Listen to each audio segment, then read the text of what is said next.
Hello and a very warm welcome to the AI with Arun show. In today's episode, I'm very excited to introduce Emma Sopadjieva, who is the head of customer experience strategy at Samsara. Emma is a recognized leader in customer experience. She has been known for building innovative feedback systems and driving customer-centric change at top tech companies. Her work has been featured in major publications, and most recently, she was named as one of the top 50 women leaders in San Francisco. So, Emma, a very, very warm welcome to the AI with Arun show, and thank you so much for taking the time to talk to our viewers. Thank you, Ron, for having me. Always a great pleasure to talk about customer experience. So I always take the opportunity. Awesome. So let's jump in, Emma. So, Emma, you're the head of customer experience strategy at Samsara. How do you define success in CX customer experience today? What are some of the metrics that you focus on to drive customer satisfaction, loyalty, and grow the business? Yeah, that's a great question. And I think we should first think through like what does customer experience really mean? Because if it's just that a definition of it and what it means, gets thrown around so much by different people. For a lot of it, it's just customer success or customer support. When in reality, customer experience is every interaction a customer has with the brand, from the first time they touch the website to their purchase experience to the post-sale experience, using the product to their renewal and beyond. And so really customer success is the ability to wow your customers at each moment that matters to them. And that's really across that journey, making sure that every time they interact with a brand, we're seamless, it's effortless, it's satisfying, and it's personalized, right? And each moment is speaking to each other, and we know the customer and meet them where they're at. And that's really, really important for Samsara. Like, I work at Samsara, which is a leader in connected operations, a company that really is focused on like powering the people that power the world, right? Improving safety, efficiency, sustainability. So it has a mission that's really close to my heart. And we don't just want to satisfy our customers, we want to wow them. And wow is a very important word we use. Like when we first showed one of our first products, like the helicopter map, a customer actually wow. That gasp of like, wow, right? And every product since, we want to get that wow, but not only in products, but across the customer journey. And when we think about, we just celebrated our 10-year anniversary. When we think about the next 10 years, it's really about the years of wow. Like, how do we do that across the board? Because satisfaction is just not enough anymore, right? It's wowing. It's like being that brand that's recognized and customer-centric. And in B2B, if you think about it, no one says like, oh my God, that one B2B brand that like just transformed my customer experience. If you think about it in B2C, it's like Disney or Netflix or, even, Delta or Nordstrom back in the day. But in B2B, no one's emerged there. I want to make sure Samsara is that one company that people think through and like talk about experience and how it's transformed their lives in that way. We look at a lot of metrics. I really care about metrics. It's my function at the end of the day, is an analytical function. So we're really focused and laser focused on measuring. What gets measured gets managed. The metrics we look at are leading indicators like NPS or customer satisfaction, product adoption, behavioral metrics, and of course, lagging indicators such as value realization or ARR growth, retention. Like, you should never stop at the CX metric. You should always, transform that into business results. Yeah, no, wonderful, Emma, and thank you for providing the definition of customer success, because a lot of people interpret it very differently. So I'm so glad that that's how you started. Now, needless to say, Emma, there are multiple touch points, like you rightly said, across the customer, interaction with any company, in particular in B2B companies, right? And if you're SaaS, then even more. And then there's all of this data and analytics layer that resides everywhere inside the whole set of interaction that happens, right from the try and buy stage all the way to renewal and beyond. So how do you utilize data and analytics technologies to your advantage so as to support that wow customer experience? Yeah, I mean, many different way. First of all, like Samsara is a completely like AI-based kind of company. We invested really early in AI. A lot of our products are AI like focused, such as like drowsiness detection. We're embedding it in our platform, and we really heavily rely on analytics to improve the customer experience and make sure that we're operationally across the board. We have like a health score that is compounded of all these different touch points and what the experience is that pulled by operational data, by customer feedback data, by behavioral data, by analytical data, to make sure that we understand where each customer is at in their journey. The CS strategy team specifically really focuses on all kinds of operational, financial, customer experience data. We have more than 30 listening posts across the customer journey to make sure we have a holistic picture, an end-to-end picture of how we're doing, and not have blind spots across the board. We're working on a customer 360 dashboard that's really kind of unifying all of that data in one source that is easily accessible by the organization, especially by our field. I think that's one of the biggest struggles and challenges in CX and driving a better experience is, are you capturing those signals? How are you capturing them? And then are you actually putting them in a platform that's easily usable, right, across the board? Because a lot of people, don't capture everything, right, and rely maybe just on a survey or two or on one or two metrics. Then others are a step further. They have all these signals, but a lot of times they're disjointed across the board in different like CRM systems or, support systems or customer experience management systems. And then the third, kind of the crawl, walk, run approach is like, okay, now I have all this data. I've unified it. It's easily accessible and I can display it and showcase it and use it and have no blind spots. I think that's very actually difficult, that layer. But it's great because like at Samsara, we've actually like done so much of that already. Our own product data set, like it's based on 70 billion miles driven, 265 million digitized workflows, 10 trillion data points processed each year. So like we're that kind of data company that has that in their DNA, thankfully, because otherwise that's a very challenging task for a lot of companies that really want to invest in CX is really harnessing all of that data. Yeah, no, that's right. So when you spoke about multiple things, and I think that's a great learning for a lot of our CX people who want to specialize in CX, for them to learn. You spoke about signals. You spoke about how you're taking all the data into some kind of systems, and then finally how do you combine, consolidate everything to provide that really 360 view, and not that the 360 has a few blind spots here and there, right? That it's not a 360 view. So talk to our viewers about how about each one of them. If you can just break that up, each one of them into additional next level of detail, that would be helpful.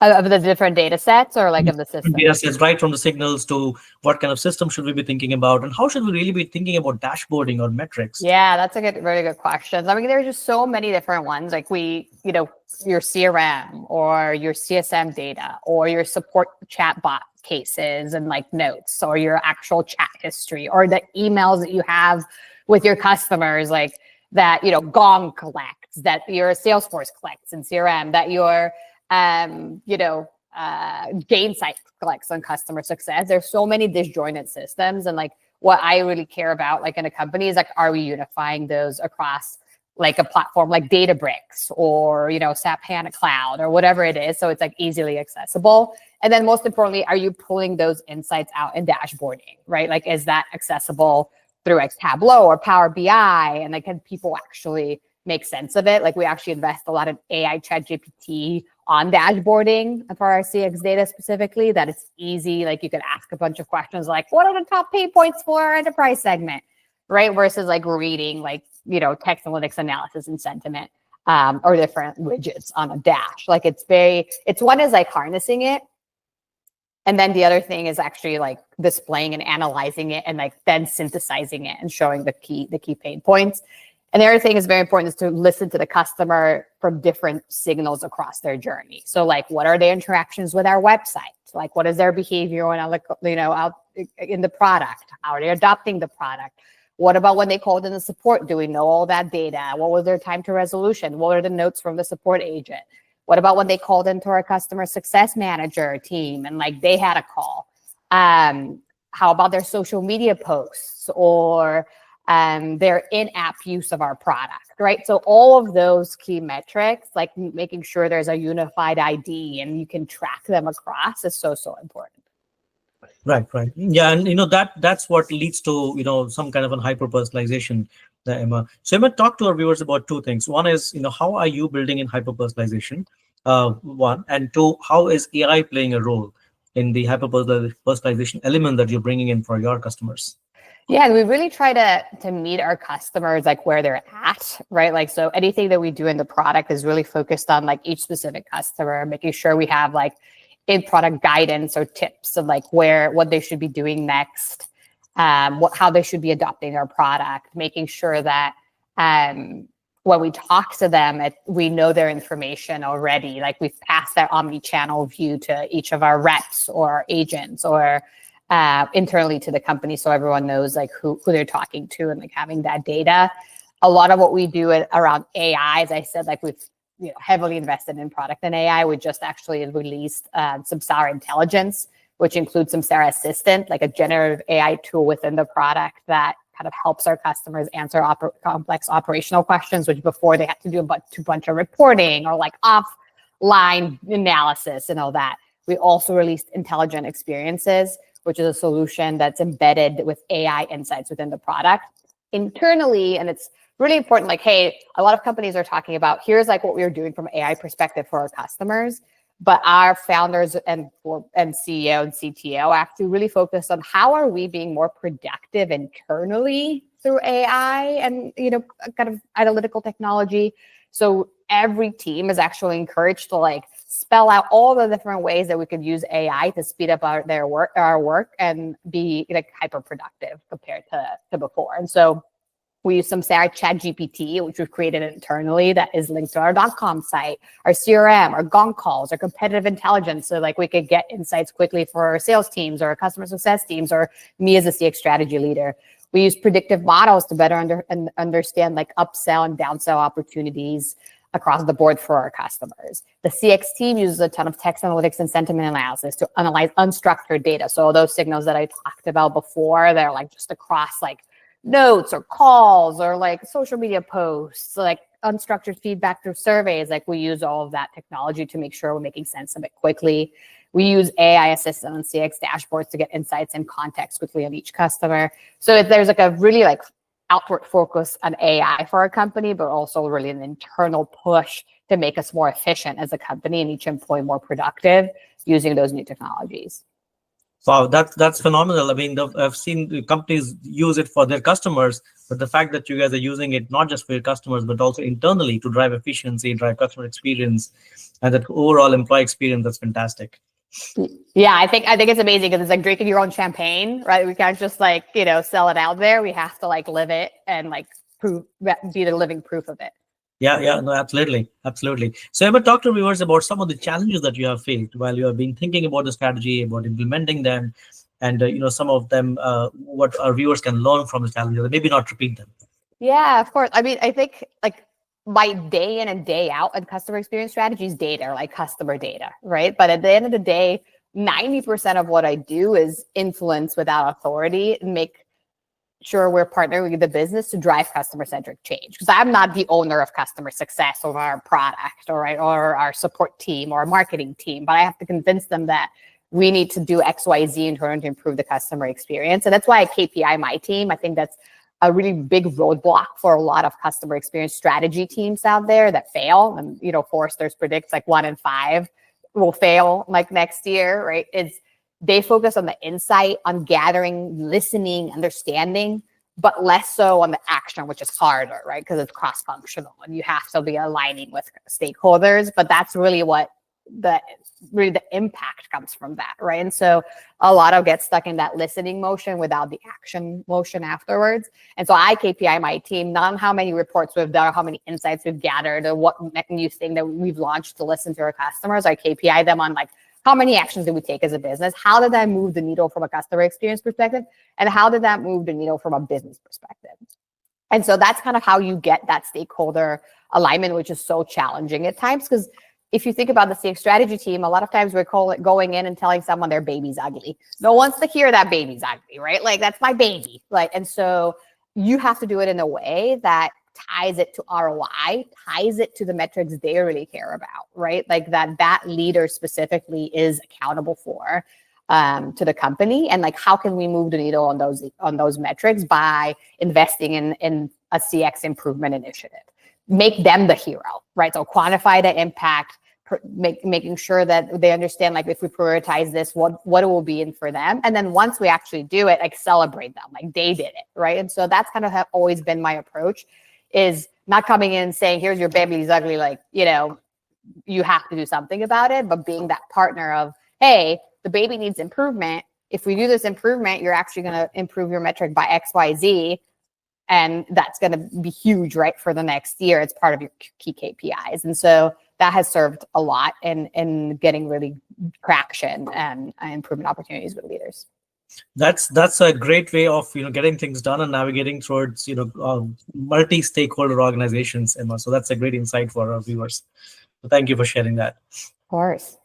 Yeah. So Emma, so you are a big deal in the world of CX, right?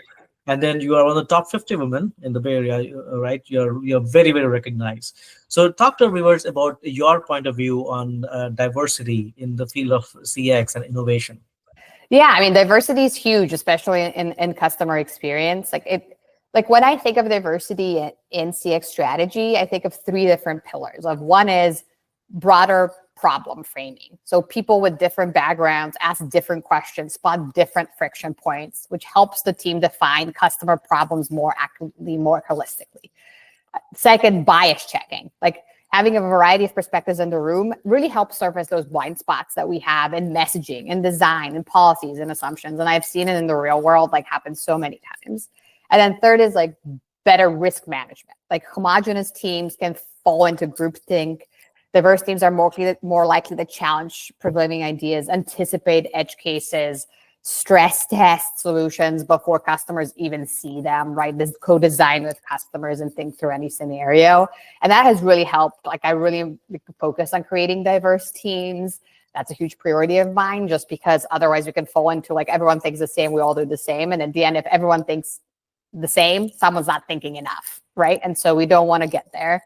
So I think it's a huge priority for me, and I love things like the top 50 women or organizations that celebrate that diversity.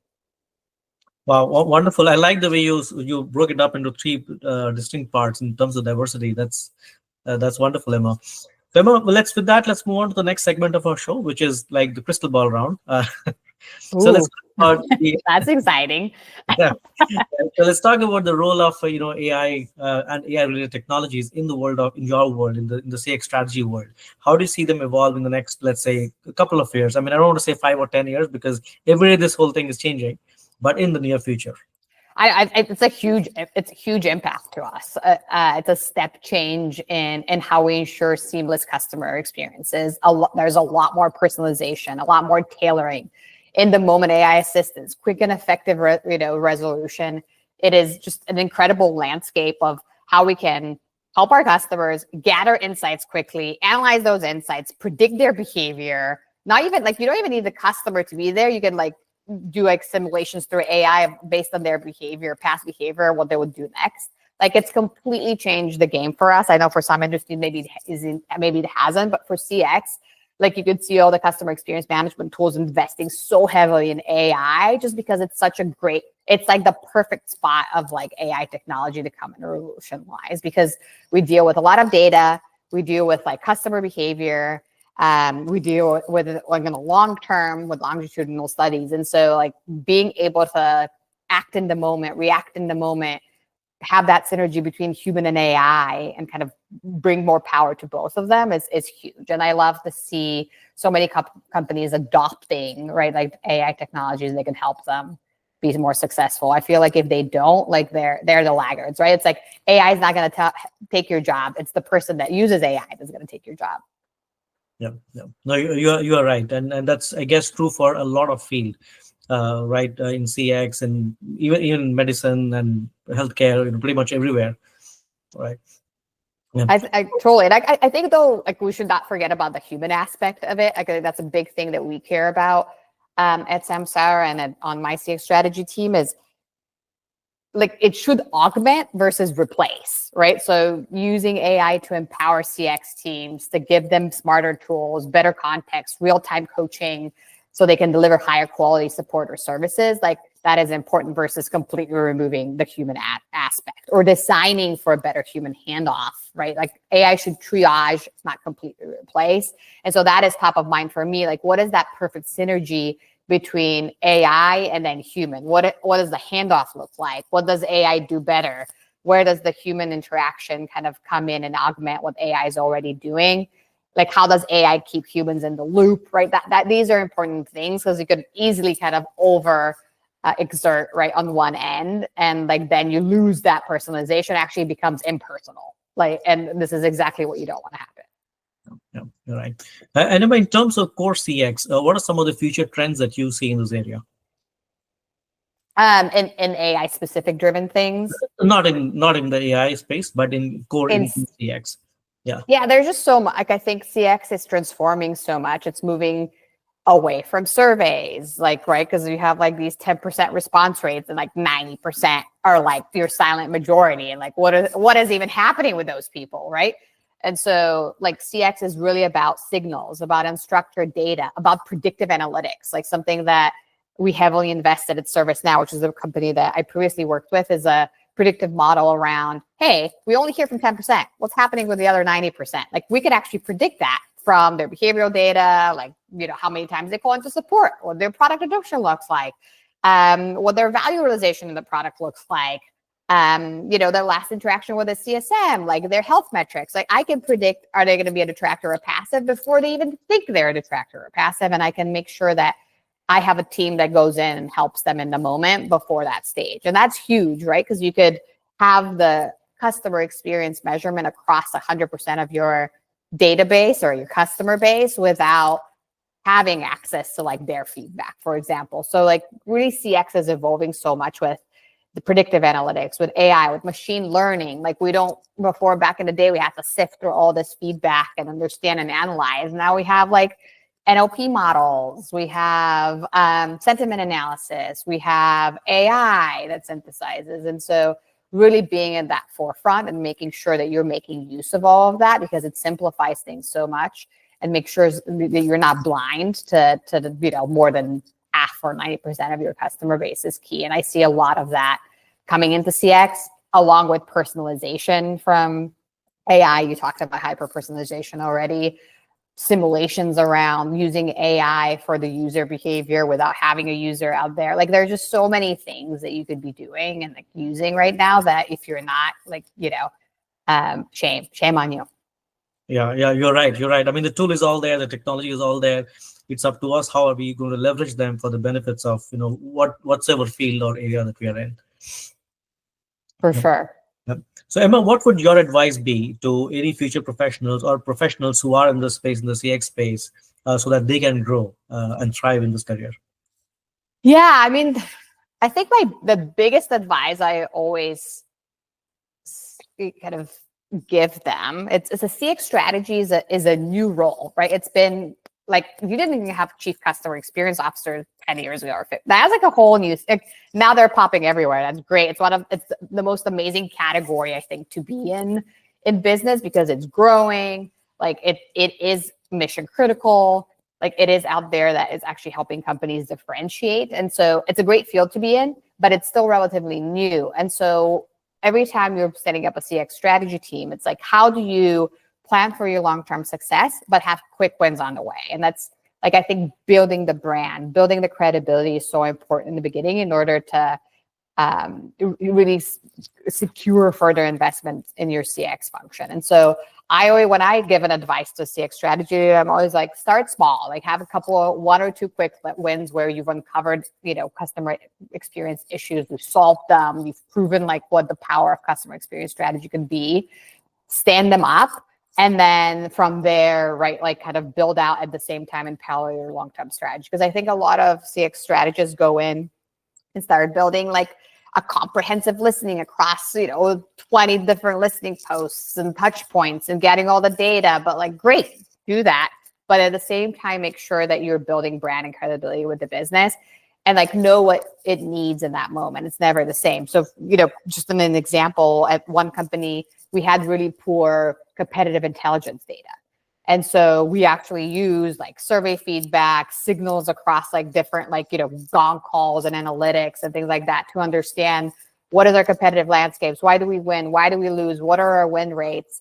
And it's not, you don't think that as a CX strategy, like competitive intelligence, but like it's so easy to do because we're the masters of feedback.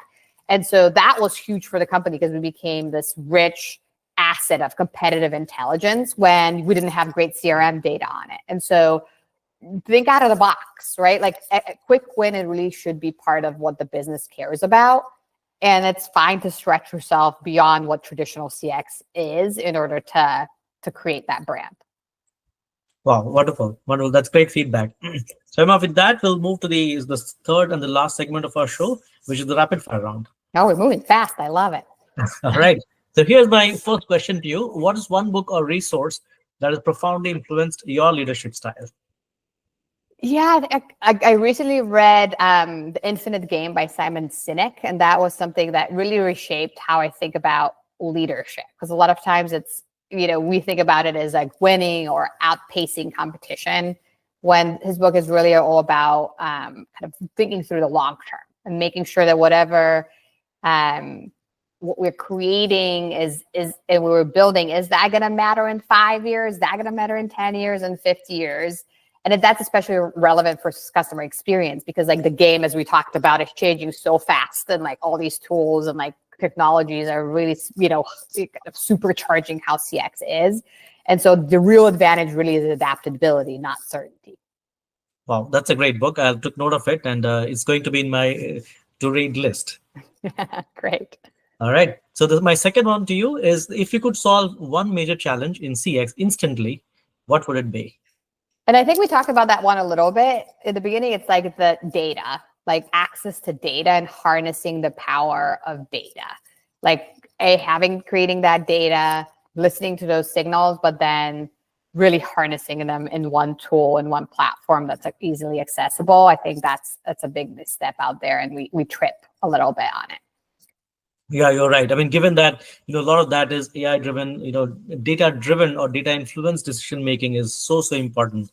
Otherwise, So huge, and especially data governance and quality. Like, oh, we have all that data, but then like, garbage in, garbage out. Like, is that actually like good data? Like for our contact database for our customers, like guarantee everyone trips on that. Like, updating it, knowing what the right contacts are, like who are we chatting to, like, so it's one is building the data platform, but it also is like the governance and quality, which always comes latter, and it's always like sometimes not really like focused on, because then you've just created all this like data sets, like, oh my God, I have to do quality. But those two together like make a powerful engine. Yeah, you're right. All right. The third one that I have for you is: what's a piece of advice that you wish you would had received earlier in your career? Oh, advice, so much advice. Some of it I took, some of it I didn't. But I think the one that stands out is that your career isn't a ladder; it's a jungle gym. So it's early on when you start off, it's like easy to think about, hey, like there's a single right path and it's upward and that's how it goes, like for my career. But the most meaningful growth, it really comes from like lateral moves or like stretch roles or like kind of growth opportunities that come and like you just take it on, and it's a big challenge, and it doesn't have to be that perfect path forward. Like I've changed, like I started investment banking, then I moved to consulting for many years around the world, then did statistics in grad school, and then went into customer experience, like just because I was interested in the intersection of data and strategy. And so I've just had so many different moves, and it's made for the career that I love. If I had just gone in my investment banking path and forward, right, like I'll be the hedge fund right now, which probably wouldn't be the happiest place for me specifically. It is for some, but yeah, thinking about it in like as a jungle gym versus that ladder. Wow. Okay, that's wonderful. All right. The next one, the fourth one is: which emerging technology excites you most for its potential impact on CX? Yeah, I mean, we've all talked about technology. I think like the AI powered personalization that we talk about, like I think tailoring content, support product recommendations in real time, like for customers is huge. And like I think we're still in the stage where we talk about it. And a lot of companies are saying that they're trying to do it and it's on their roadmap, but like actually getting to it, I think will be super powerful. The other one that I really quickly touched upon is like that digital twin of the customer use case. That's great for like CX strategy, where you could have a virtual model of a customer based on the actual real-time behavior. And so it like those simulations and predictive insights for individualized journeys are so important when you don't actually have to interact with that specific customer. Wow. Okay. And then the last one: in one word, how would you describe the future of customer experience? I'd say mission critical. So like with a hyphen, so it's one word. But yeah, mission critical for any company. Yeah, and that's a wonderful answer because it is indeed mission critical. I mean, you're right. 10 years ago, this role was not there, but today with this role there, and companies see a value in this role, which is why it's growing. Exactly. Like I think it's just a great place to be for any CX professional. Like you're in the field that's growing, that's needed, that is part of the essential building blocks of a business. And so, I think it's a great place to be. So thank you, Emma. Thank you so much for the time. That was the last part of our show, and I really appreciate you taking the time to talk to our viewers. Of course, Arun. Thanks for having me over.